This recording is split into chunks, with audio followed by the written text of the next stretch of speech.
Hey guys, what's up? Welcome to day 4 of Analytics Week. Today we're going to be talking about Instagram, and because it's Instagram, I'm going to be looking on my phone, so excuse me if I look like I'm ignoring you. I swear I'm not. So in case you don't have a business account, I'll teach you guys a couple little hacks for how to get like engagement rate and things like that. But this is really for people who have business accounts. I wish I didn't have a business account, so if you do only have a personal account, you guys will see the analytics that you get from having a business account really are not amazing. So I really don't personally recommend switching. I can do a whole video on that if you guys are interested. Let me know in the comments down below if you guys would like to see that. But anyway, you just go over here to Insights. First, you're seeing activity. So this is the number of actions that were taken from my account for the past week. So you can see profile visits are about 280. Website clicks are only 22. You guys, when I say link in bio, I mean click on it. I'm joking. But, you know, that's a learning that you can have. If really, seriously, only 22% of people are clicking my website, either not doing that good job of messaging it, I'm not posting anything that's compelling enough to get them to click. So these are things to pay attention to. Emails, I only got 3 clicks on my email, so that's kind of that. That's kind of all that it tells you. It doesn't really, you can't like click on these and see what post they came from or anything like that, so it's really not that compelling. But I guess it is interesting to see, you know. A workaround for this, if you don't have a business account, if you want to see how many people are going over to your website, doing the website clicks, is just use a tracking link. I know I have a tool called TubeBuddy, which is amazing. Highly recommend it. I'll leave a referral link down in the description box.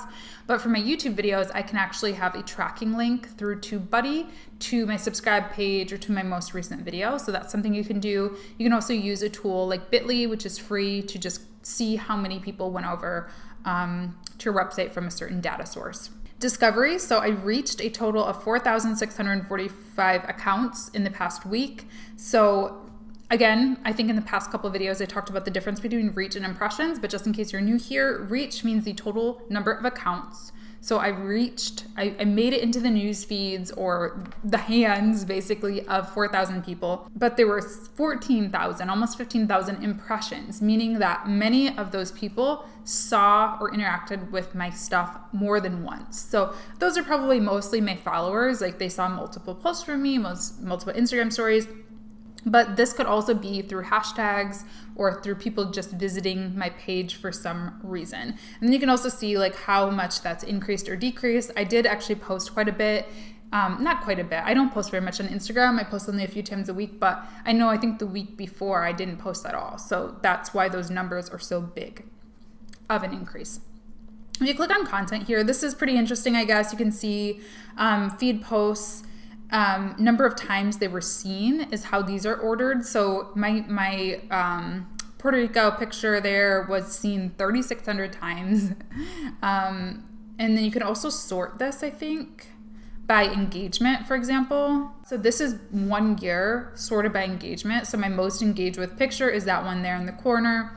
But you can change all these dates too. So like I can do in the past 7 days by engagement. There we go. I could do past 7 days by, let's see, comments.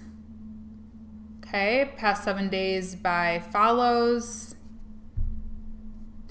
So I only gained 1 follower from each of those pictures, so that's interesting. So yeah, you can do like a lot of playing around, which is interesting. I will say that this feature is pretty cool for me to see like what's actually driving people. Is there clicks, website clicks? Okay, so in the past year, this drove 17 website clicks, which is the most of any Instagram post. And I think that was to a sponsored video about Headliner. So that's interesting to see. Not very good, honestly, like not very good traffic. Stories, this shows, I don't know what these numbers are supposed to show.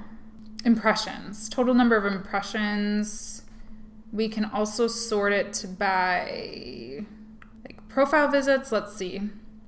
Okay, so this drove a couple of profile visits. So, you know, anyway, you can kind of like play around with those yourself. And then promotions. I don't really promote things on Instagram, but I could see that if I wanted to. And then audience. So this is another one of those like more compelling pieces about Instagram analytics, but again, nothing too crazy. Top locations is always fun for me to see. I live in the Detroit area. I'm from Kalamazoo, so those are my top 2 cities, followed by New York, London, and Los Angeles. I can also click on countries and see the percentage of my audience that comes from which country. Age range, again, if you guys have watched my past few videos, I have it on lock here for this 25 to 34-year-old age range. 46% of my audience is within my own, age group, which is good. That's what I really want. And I can also change it up by men and women. Men tend to be a little bit on the older side, but it's all pretty much identical. Same thing here, gender. So I do have quite a bit more women following me on this platform than other platforms of mine, which makes sense because I don't really post a ton of like fashion content, but Instagram is a visual platform. So I know I follow a lot of girls who I just think I like their style or whatever, even though I'm not like a fashionista or anything like that. And then days and hours are pretty cool to look at too. So this is good for planning when you're gonna post. 3 a.m., 6 a.m., pretty dead. My peak time, it looks like, is about 6 p.m. So after people are home from work, they tend to hop on Instagram. This is just for Sundays actually though. So let's see different days. Can I switch between days? Yeah.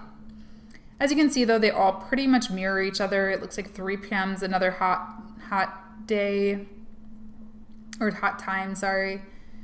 But yeah, it's pretty much all the same. Like late afternoon / evening tend to be good times, so that's when I should post my posts. And then you can also click on days here and see they're honestly pretty much all the same, except for if there were any days that I should really avoid, it would probably be Mondays and Saturdays. You can see here that Friday and Saturday are in this darker blue, which Instagram is signaling that those are good days. And it's interesting because I think one of the reasons that Fridays are good is because that's when I post my podcast. And so I think like your audience will come to you, because I remember back when I first switched to Instagram business, that wasn't the case. It used to be like Wednesday or something, but you can sort of like train your audience, if you will, and they come on Fridays to check out what I have to say because they know that I post on Fridays. So it goes both ways. I don't want you to think like that just because your audience is more active on Wednesday that you have to post every Wednesday, or that's when you have to create your content around. Like it kind of goes a little bit of both ways. So, but it is just an interesting thing if you don't know where to start.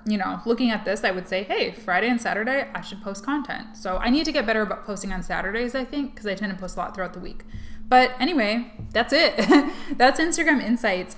If you do not have the Instagram business account, one thing that you can do to get your engagement rate and all of that, there's a little DIY hack. So you just go to your feed, let's see here, and you can do like the last 10 posts, let's say, add up all of the engagements that you get. Then you'll just take that, divide that by your total number of followers, and then multiply it by 100. And that's gonna give you the percentage, which will be your engagement rate. So I'll put that little formula right here.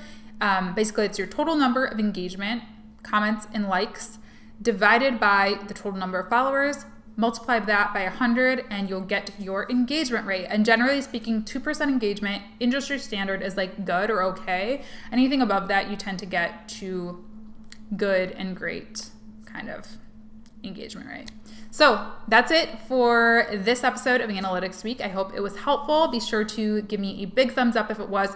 Comment down below. Let me know if I told you anything that surprised you or interested you. And be sure to subscribe, of course. Now, tomorrow is the last day of Analytics Week, and I will be going over what you should be including in your reports to your clients. Don't miss it, and I'll see you then. Bye.